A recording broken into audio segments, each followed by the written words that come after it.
Bom dia, gente. Mais uma quinta-feira com a gente. Tudo bem com vocês? Olha só, vamos falar hoje sobre mapas, certo? Vou colocar aqui para vocês um slide para ficar mais tranquilo. Deixa eu diminuir aqui um pouquinho. E pronto. Então, nós temos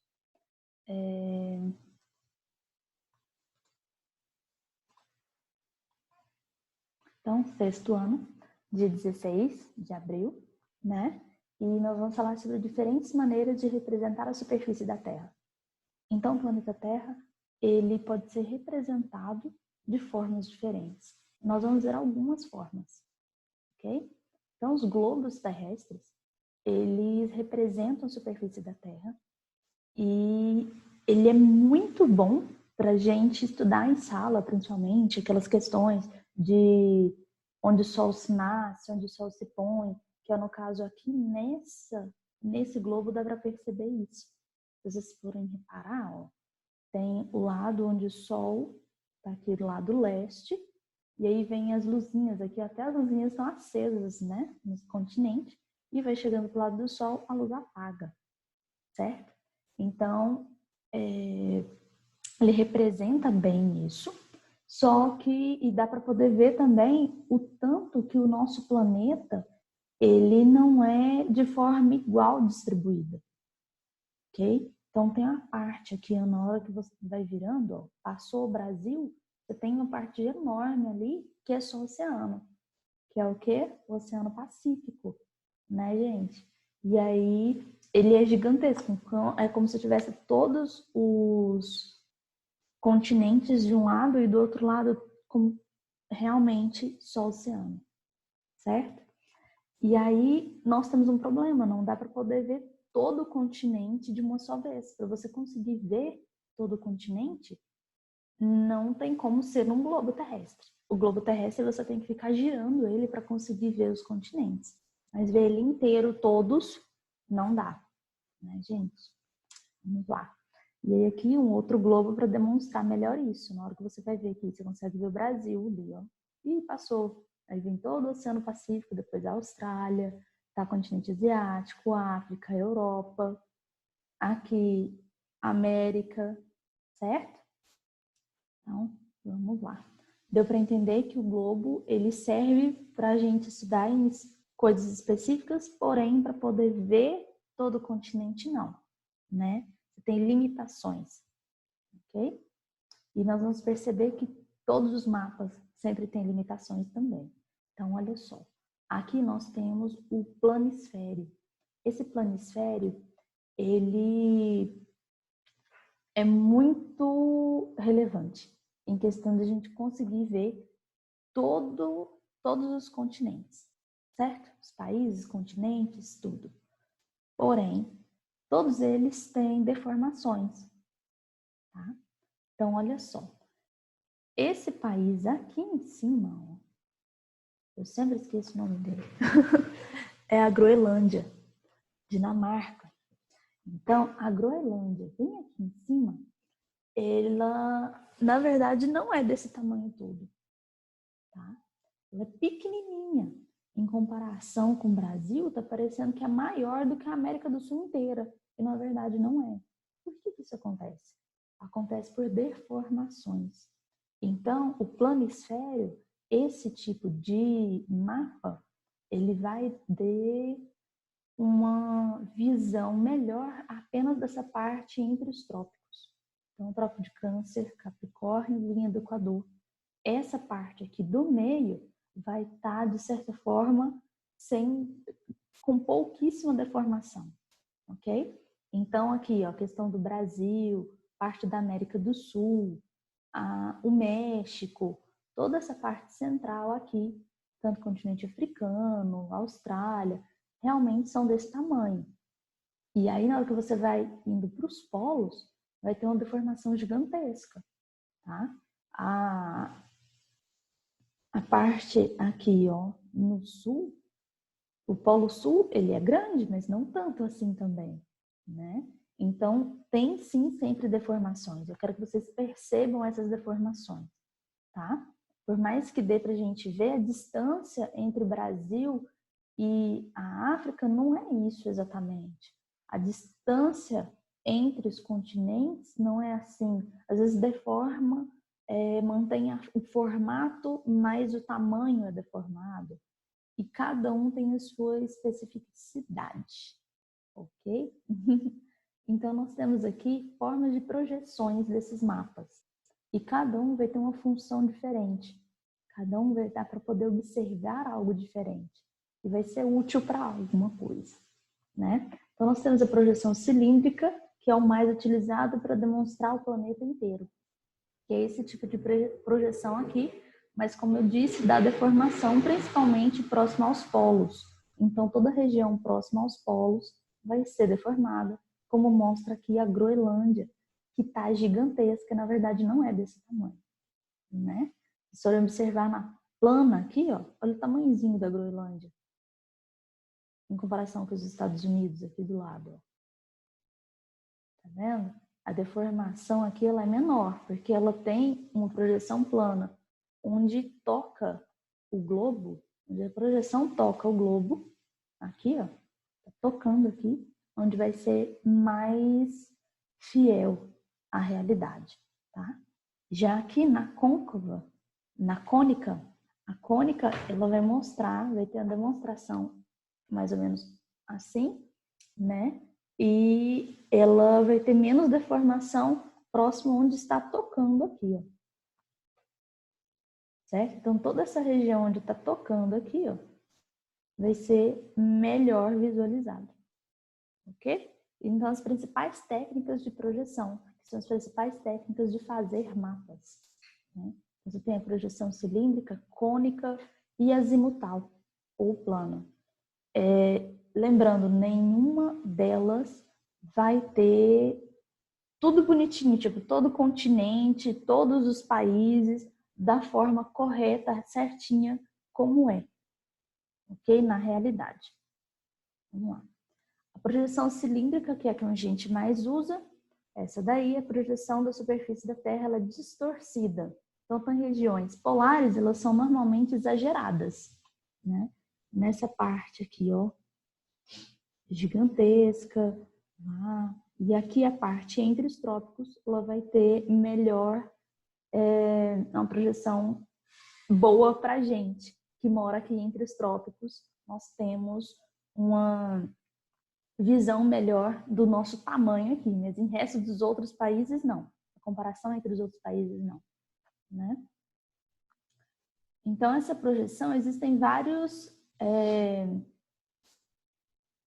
pessoas em que realmente realizam esses mapas e fazem esses mapas. Então, o Mercator, ele em 1569, ele é um cartógrafo, ele fez esse mapa mundi. Esse mapa mundi é o que a gente mais utiliza, mais a gente vê nos livros didáticos, em vários lugares, né? Que é de Mercator, e ele mostra realmente esses, vocês vão observar, América do Sul, Titiquita, né? E aí você tem a parte da Groenlândia gigantesca, Estados Unidos grande, então ela tem uma distorção. É como se os países do sul, subdesenvolvidos, abaixo da linha do Equador, fossem menores do que realmente são, e os países acima da linha do Equador são maiores. E aí você tem distorções também aqui, ó, na parte do Polo Sul, em que também fica muito maior, é distorção. Então, projeção de Peters, gente, vocês não vão precisar decorar o nome de cada um. Isso realmente não tem no livro de vocês. Eu coloquei para vocês saberem que existem diferentes. E futuramente vocês vão ter que saber disso, né? De cada um, saber qual a diferença, o que cada um demonstra, qual o grau de distorção e tudo. Mas isso lá para o ensino médio, tá bom? Agora vocês vão ter que saber que tem distorções, certo? Então, projeção de Peters, ele tem uma distorção, só que é uma distorção ao contrário de Mercator. Ele é uma distorção proposital, tá? Então, ele foi em 1973, ele pega uma projeção que já tinha sido feita por um outro autor e modifica ela, tá? Então, em 1973, ele é um historiador, Arnold Peters, e ele tem maior destaque aos países menos desenvolvidos. No caso do Sul aqui, ó, América do Sul, vocês vão observar que a América do Sul, que a região da África, toda essa parte aqui embaixo, ela é maior do que a região de cima, demonstrando que ela conserva as áreas, mas deforma os ângulos e formas. Então, ela vai demonstrar como se os países subdesenvolvidos fossem maiores, com mais grau de importância do que os países desenvolvidos que estão acima aqui da linha do Equador. Não são todos os países que estão acima da linha do Equador que são desenvolvidos. Porém, a maioria está acima da linha do Equador. A Austrália desenvolvida está aqui abaixo, tá, gente? E nós vamos, países desenvolvidos, subdesenvolvidos, em processo de desenvolvimento, isso tudo nós vamos estudar mais à frente. O que eu preciso que você saiba é o quê? Questão da distorção e o porquê que ele chega até essa distorção. Ele tem essa distorção proposital, ok? E aí nós temos a projeção de Robinson, que é uma alteração das formas das áreas, tá? Ela tem uma alteração, ela realmente, todas elas têm distorção, não existe nenhum que é fiel à realidade, tá, gente? Só que a gente tem visto bastante dessa atualmente também, tá? E é uma distorção mínima das áreas continentais. Então, em 1961, o geógrafo e cartógrafo Arthur Robinson fez essa projeção. E ela é um pouco mais fiel à realidade, ok? Então, nós temos os elementos de um mapa. Então, a gente sai das projeções, percebe que tem distorções, nenhuma delas realmente demonstra a realidade, né? Mas é importante, não tem como a gente pegar uma folha de papel, colocar em volta do planeta Terra inteiro e fazer tipo uma copiadora. Não dá.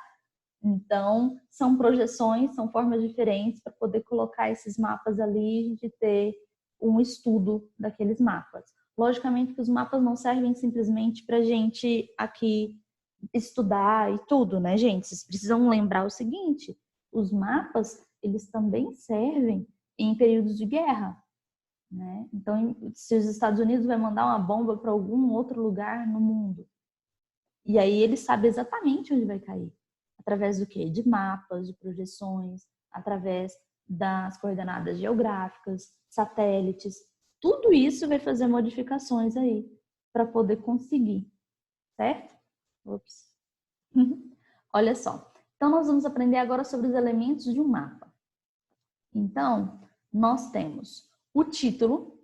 O título do mapa, nem sempre ele vem em cima, tá? Vocês vão ver, eu coloquei vários modelos diferentes de mapas para a gente começar a entender realmente quais são esses elementos do mapa e onde a gente vai encontrar isso. Então, o título, ele vai falar o que vai estar no meu mapa. Tá? Então, é um mapa sobre casos de dengue em Anápolis. Então, o número de casos de dengue em Anápolis vai estar lá, escrito no título. Eu vou saber do que se trata meu mapa. Todos os mapas devem ter título. Quando não tem título, ou é proposital porque é alguma atividade do livro, alguma coisa assim, que quer que vocês coloquem um título para o mapa, ou é um erro, tá? Todos os mapas devem ter título, certo? E devem ter todos esses elementos, além do título. Aí depois de eu olhar o título, eu ver o mapa, eu vou observar a legenda. Então a legenda ela é super importante porque eu vou saber o que tem realmente nesse mapa. São as informações do mapa. Então ela explica o significado da simbologia, das cores, linhas, dos pontos, tudo que tem nesse mapa. Então a parte onde está mais escura, a parte que está mais clara, o que significa isso? Onde tem os pontinhos menores e os pontinhos maiores, um aviãozinho é um aeroporto. Então, são todos pontos importantes para você colocar ali, que está no mapa e vai representar o que é aquilo ali, certo? Aí nós temos a orientação, para onde é o norte geográfico. Então, pode ser a Rosa dos Ventos ou o norte, simplesmente só o norte. Por isso, a gente precisa saber para onde é o norte, se eu sei onde é o norte, se eu sei onde é o sul, eu sei onde é o leste e o oeste, certo? Porque eu estudei a Rosa dos Ventos lá atrás, no livro, bonitinho, com vocês, eu dei aula aqui para vocês, lembra? Então, a gente precisa lembrar de todo o conteúdo que a gente já estudou para poder entender quais são as partes do mapa e tudo mais. Então, a Rosa dos Ventos, ela pode ser uma seta ou pode ser a Rosa dos Ventos ou então simplesmente uma seta e um Nzinho, tá? Isso serve para quê? Se eu virar meu mapa de cabeça para baixo, peguei e virei o mapa. Nisso, o norte vai ficar para baixo. Então, se eu quero observar algum lugar eu me perdi, eu vou ter uma bússola, ou olhar o sol e identificar onde está o sol nascendo, leste, oeste, o norte está na minha frente. E aí, na minha frente, eu vou ter que colocar o mapa na direção correta para poder me guiar. Senão, eu vou estar totalmente errada. Não vou conseguir chegar em lugar nenhum.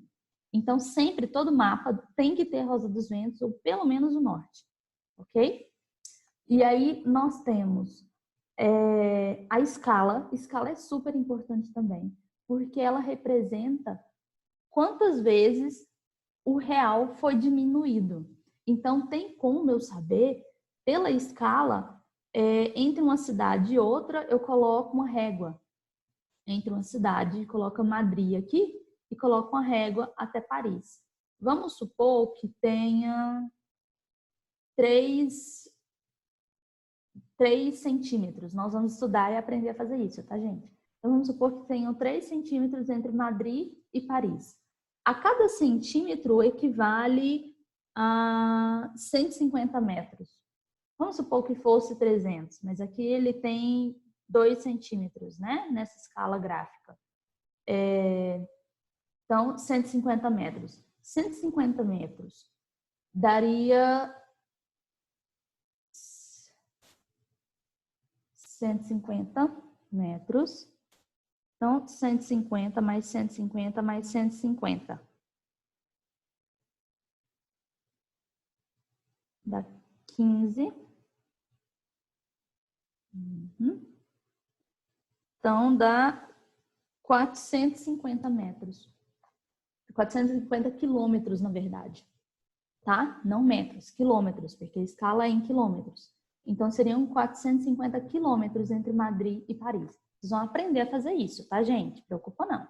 Ficou meio confuso aqui, depois a gente conversa mais a respeito. Então, a escala ela é super importante porque pela escala eu consigo definir realmente, olhando no mapa, de um ponto ao outro, quanto que eu vou ter que andar para chegar naquele lugar, ok? E aí nós temos a fonte, que ela vai indicar a origem desse mapa. De onde surgiu esse mapa? De onde veio? De onde eu tirei esses dados? Então, você tem a informação de onde vem esse mapa, certo? Então, vamos lá? Então, título, Rosa dos Ventos ou Norte, nós temos a legenda e a escala e a fonte, certo? Então, os elementos do mapa, nós vamos observar, então, esses elementos, tá? Isso está na página 363 e ele tem bem bonitinho aí colocado cada um desses, tá, gente? Então, tem o título, Rosa dos Ventos, legenda, escala e a fonte. Alguns mapas também, ele mostra coordenada geográfica, tá, gente? A linha do Equador e 50 graus. Esse mapa que está na página 363, ele está mostrando isso. E aqui também tem, ó. Se vocês forem observar, a linha do Equador, que é o Trópico de Capricórnio. A linha do Equador está aqui, ó, 0. E aqui está 50 graus. Certo? Então, nós temos divisão política atual. Brasil, divisão política atual. Isso daqui é o quê, gente? O título, certo? Então, o título é aqui. E aí, cadê a legenda? A legenda está aqui, ó, capital do país e capital dos estados. Então, onde tem esse quadradinho com uma bolinha transparente dentro, é a capital do país, ou seja, Brasília. E nós estamos falando do Brasil, né? E a capital dos estados são esses pontinhos quadradinhos de cada um. Então, Manaus é a capital, Rio Branco, Porto Velho, Goiânia, e assim vai, cada capital dos estados. Então, aqui é a legenda desse mapa. Rosa dos Ventos, tá aqui, ó. Norte ou Rosa dos Ventos. A escala, tá aqui, a escala. E a fonte, não tem.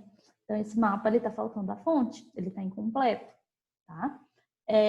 Tem convenções internacionais para dizer também a respeito, por exemplo, em questão das cores, tá? Se você está querendo designar, existem estudos específicos de como elaborar mapas e o porquê disso acontecer, como utilizar.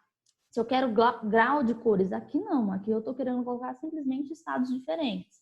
Então, são cores aleatórias ali que eu coloquei para diferenciar cada um, né? Mas se eu quero colocar a intensidade de desmatamento, então eu vou colocar áreas mais claras, onde tem menos desmatamento, e áreas mais vermelhas, vai de uma escala de cores do amarelo clarinho até um vermelho bem forte, ou até um marrom.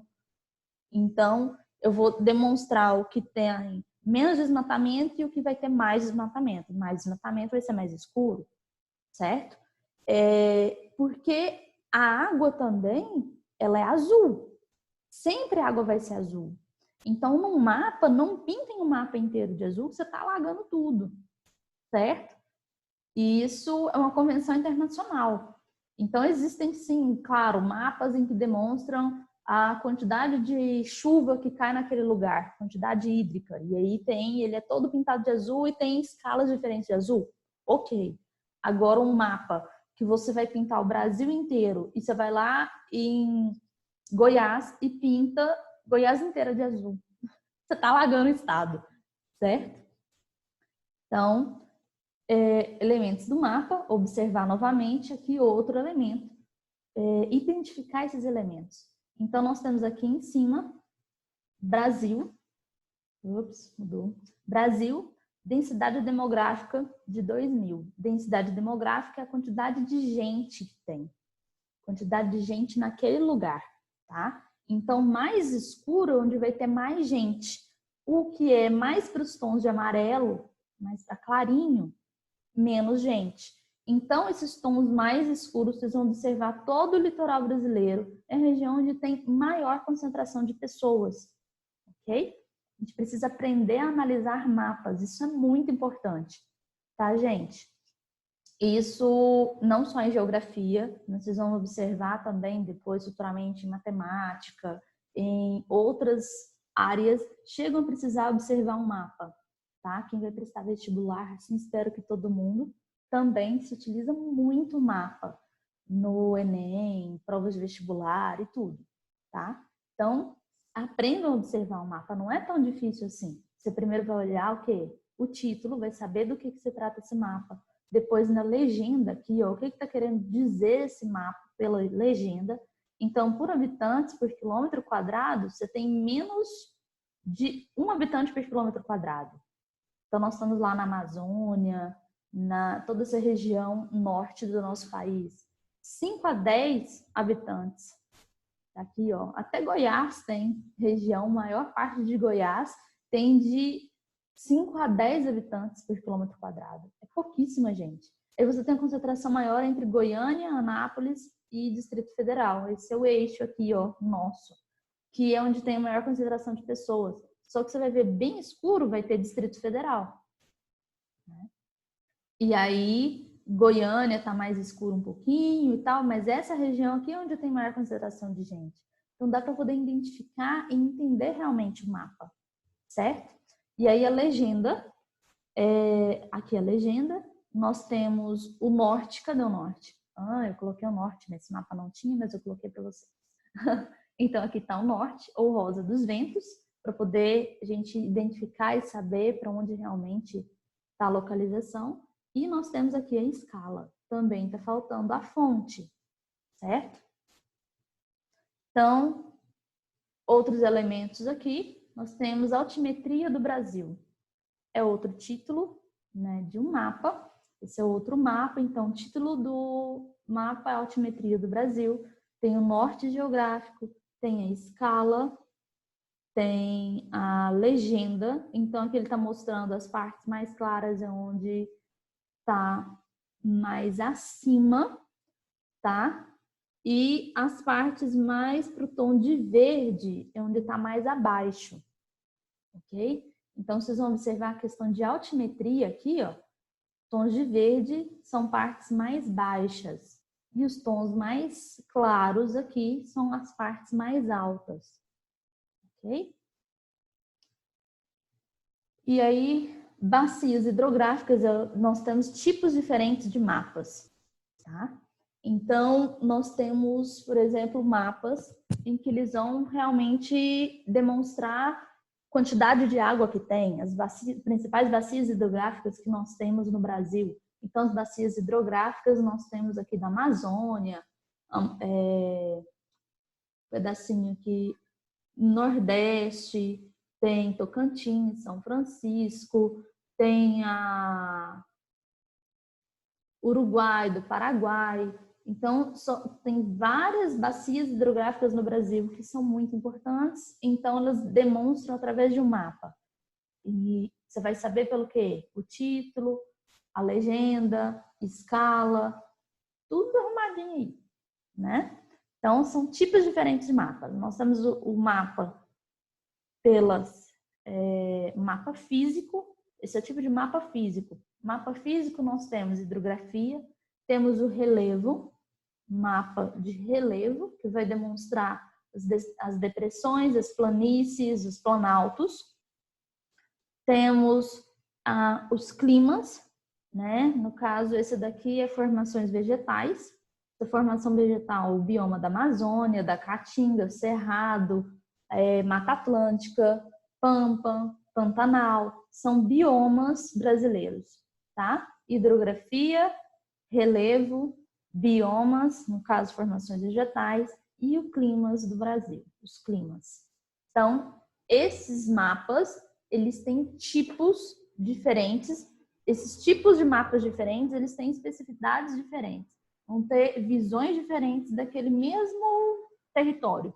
Eu coloquei só Brasil para vocês verificarem que só sobre o Brasil nós temos vários mapas diferentes, com várias informações diferentes, tá? Então, esse tipo de mapas, nós temos esse mapa físico. E aí nós temos o mapa econômico. O mapa econômico, ele mostra agropecuária, indústria, atividade extrativista. Então, tanto a agricultura como agropecuária, extrativismo, isso daqui é o quê? Um mapa econômico, certo? Aí nós temos também mapa demográfico. Esse mapa demográfico, ele tem questão, por exemplo, da densidade demográfica, que é o mapa que a gente já tinha visto antes, que é a quantidade de pessoas numa região, ou então questão de migração, que é o que eu mostrei, eu trouxe esse para vocês, direção da migração. Então, ele está mostrando aqui que as pessoas que estavam lá no Nordeste, elas saíram e foram para outras regiões do país. Pessoas que estão lá no Sul, elas vão para outras regiões também, certo? Então, um mapa de migração. Isso é um mapa demográfico, de demografia, de quantidade de gente. E aí nós temos o mapa histórico. Esse mapa histórico, por exemplo, é a ocupação do território brasileiro antes do descobrimento do Brasil, né? Os indígenas, os povos indígenas, como eles moravam aqui, qual região que eles habitavam, que eles estavam ali nessa região. Não significa que esteja lotado de índio para tudo quanto é lado aqui, tá, gente? Ele está demonstrando as regiões em que essas tribos ocupavam. Então, nós temos aí Tupi-Guarani, né? G, nossa região. Tem várias outras tribos também, mas essas são as principais. Tucano, Pano, Charrua, tem vários outros tipos, né? Na nossa região tinha Guarani também. tinha Goiáses, Goiá, tribo Goiá, né? Então, várias tribos diferentes que tinham no Brasil e ele é um mapa histórico, tá? Ou então as capitanias hereditárias, as mudanças dos mapas ao longo do tempo, isso daí são mapas históricos, tá? Do ponto de vista da produção do mapa. Então, quando nós vamos produzir um mapa, vamos lá na página 369, na verdade. A 369, então nós temos aí já essas tarefas de casa, tá? Eu já falei a respeito da... Ficou faltando falar um pouquinho na parte anterior. Então, nós temos os tipos de mapa, que estão na 364. Na 365, ele está falando sobre os mapas, ele tem história.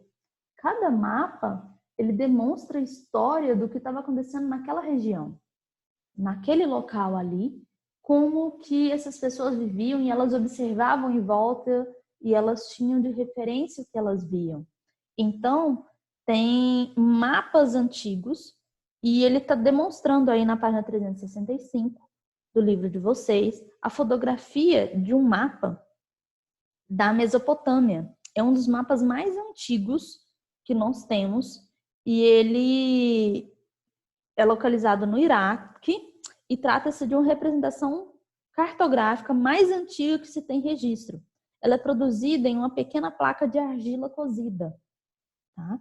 E aí ele demonstra a questão de rio, de onde essas pessoas iam. Isso daí são representações cartográficas e isso é um registro histórico também, tá? Dessas pessoas, como elas viviam e assim vai. E aí os mapas, eles vão se modificando com o tempo, né? Depois consegue fazer um mapa mundi e elaborado por Rosselli entre os séculos 15 e 16. Ele é considerado um dos mapas mais importantes que ele é elaborado nesse período. E ele dá para poder identificar realmente, claro que não tem exatamente a descoberta, por exemplo, das Américas, ele todo bem feito, né? Toda a América certinha, mas é uma representação muito nova, inovadora para aquela época, ok? Eles não sabiam exatamente como eram as terras por aqui, mas eles sabiam que existiam essas terras. Então, eles representam esses mapas e conseguem se localizar e saber o rumo onde vão, certo? E aí nós temos depois uma representação no livro de vocês sobre os mapas que são tirados, na verdade, fotografias aéreas. São aviões que passam e tiram foto. E aí fica aquela representação ali daquele lugar, certo? E aí tem as imagens de satélite, que também são representações, e aí são de áreas maiores, ok? E agora sim nós passamos adiante. Então, temos tarefas de casa na 367, 368, 369. E 370, nós vamos aí, na verdade, na 369. A 369, ele está mostrando pontos de vista para você fazer um mapa, na produção de um mapa. Para elaborar um mapa, nós temos pontos de vista específicos da região para você fazer esse mapa. Então, horizontal tem a imagem e você está tirando foto de frente, ok? Então, nós temos elementos da superfície terrestre que não são visualizados. Então, tem coisas ali que a gente não consegue visualizar porque eu estou tirando uma foto de frente, certo? E aí, no caso, a visão horizontal. Desculpa, gente. E aí nós temos pontos de vista diferentes para poder elaborar esse mapa. Então, a paisagem vista de cima e de lado é o que o menininho está olhando aqui, demonstrando esse menininho. Ele está olhando na lateral. Ele está olhando na lateral, ele não está olhando de cima. Ele está olhando na lateral, o objeto, né? Então, esse é chamado a visão oblíqua. Essa visão oblíqua, ela é de lado, de cima e de lado, tá? E aí nós temos a paisagem vista simplesmente de cima para baixo, que é a visão, por exemplo, de um satélite, de um avião, né? O avião ele pode ser tanto a visão oblíqua quanto a visão vertical. Mas o mais comum que a gente acaba vendo muitas vezes é a vertical. Essa visão vertical aqui, ela está mostrando, você não consegue ver, por exemplo, tem diferenças. Por exemplo, a escola, você consegue ver o pedacinho ali, está escrito escola, está escrito mercado, hospital, nessa visão oblíqua. Já na visão vertical, você só vê o telhado, certo?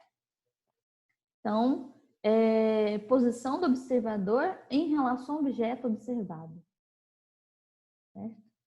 E aí nós temos para casa, da 367 e 368 e 371. Então, 371 é só uma partezinha, ela é pequenininha. A página, só que tem que escrever é só essa partezinha de baixo, tá, gente? Então, é isso aí. Espero que tenha ficado claro para vocês. Na próxima aula nós vamos continuar falando de mapas, mas nós vamos aprofundar um pouco mais, tá? Representação de escalas e tal. A gente entra em escalas. Eu não vou colocar agora para vocês, porque senão confunde a cabeça de vocês um pouco. Mas eu tô indo por temas para poder ficar mais tranquilo, tá? E muito obrigada, gente. Tchau!